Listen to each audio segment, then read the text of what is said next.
Բարև ձեզ արգելի հեռուստադիտողներ, այսօր խոսենք խնձորի մասին իր օգտակար հատկությունների շնորհիվ։ Խնձորը օգտագործում է որպես միզամուղ, արյունականք, աղիները փափկացնող,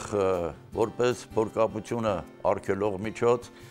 այն ունի մեծ քանակությամբ բակտերիոցիդ հատկություններ, այսինքն որ չացնում է միկրոտարերին, որի շնորհիվ էլ օգտագործում է տարբեր նպատակների համար։ Խնձորից շփոթ պատրաստելուց այն կարելի է օգտագործել այրվածքների, ֆորունկուլի, կարբոնկուլի, մաշկային տարատեսակ հիվանդությունների ախտահարումների ժամանակ, պարունակելով մեծ քանակությամբ պեկտինային նյութեր, այն օգտագործում է աղեստամոքսային համակարգի հիվանդությունների ժամանակ, աղիներից հեռացնում է ծանր մետաղները, հեռացնում է այդ խարամները, ինչպես նաև կապում եւ հեռացնում է օրգանիզմից խոլեստերինը։ Խնձորը ունի հզոր միզամուղ հատկություն, հատկապես նրա կլեպները նույնիսկ չորացրած վիճակում կարելի է օգտագործել որպես միզամուղ քարային հիվանդությունների ժամանակ։ Հիմնական օգտակար հատկությունները խնձորի կեղևի եւ ենթակեղևի մեջ են պարունակում, այնպես որ եթե դուք գործածում եք կլպած մաքրած խնձոր, ապա այնտեղ օգտակար տարրերը շատ ավելի քիչ են։ Քաղցր խնձորը մեծ մասամբ օգտագործում է ստամոքսի խոցերի եւ գեր լեղարտադրության ժամանակ այն հավասարակշռություն է ստեղծում լեղապարկի կծկումների այդ ռիթմին եւ լեղու արտադրությունը կարգավորում է։ Եվ գեր թթվային գաստրիտների ժամանակ շատ օգտակար է, որովհետև այն իջեցնում է թթվայնությունը, աղաթթվի քանակը նվազեցնում է։ Իսկ թերթթվային գաստրիտների ժամանակ լավ օգուտ է տալիս թթու խնձորը։ Թթու խնձորը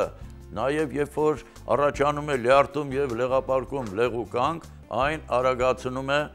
լեղարտադրությունը եւ նպաստում է լեղապարկի կծկումներին, հետեւաբար օրգանիզմից հեռացնում է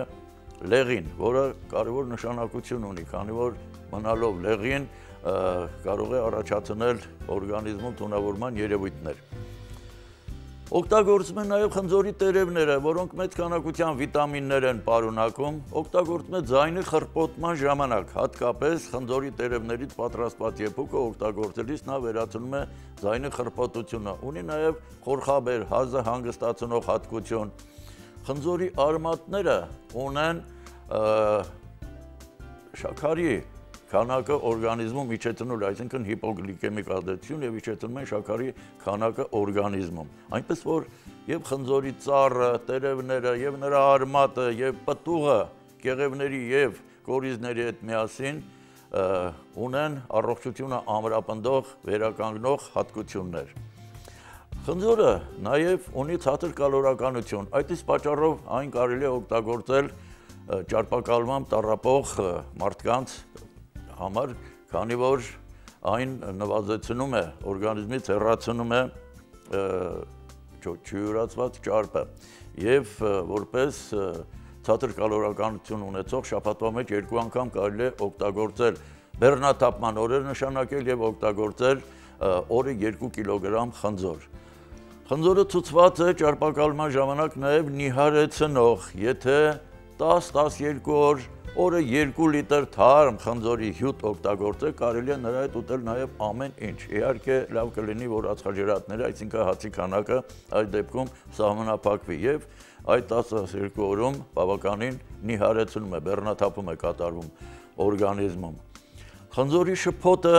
դրվում է նաև տրոֆիկ խոցերի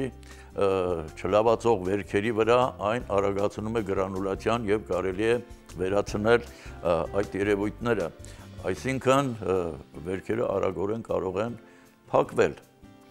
Տերևները կարելի է ծեծել լվանալուց հետո եւ շարել այդ տարախակալված շրջաններին կամ աղալ եւ դնել որպես թռչոցներ շորի վրա փռած վերքերի եւ կարբոնկուլների, ֆորունկուլների, այսինքն կայծ ուռուցքների վրա։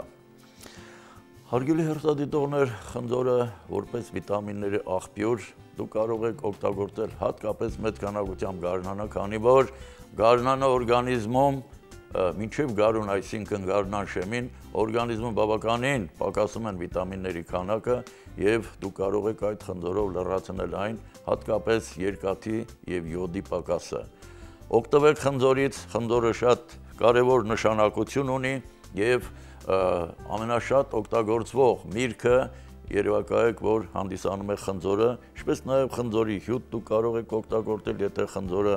այդքան մեծ քանակությամբ չեք կարող օգտագործել, ապա կարող եք օգտագործել խնձորի թարմ հյութը, որը թարմ վիճակում պարունակում է բոլոր տեսակի վիտամինները եւ միկրոտարրերը։ Հարգելի բարեկամներ, ձեզ առողջություն եմ ցանկանում, մինչ նոր հանդիպում։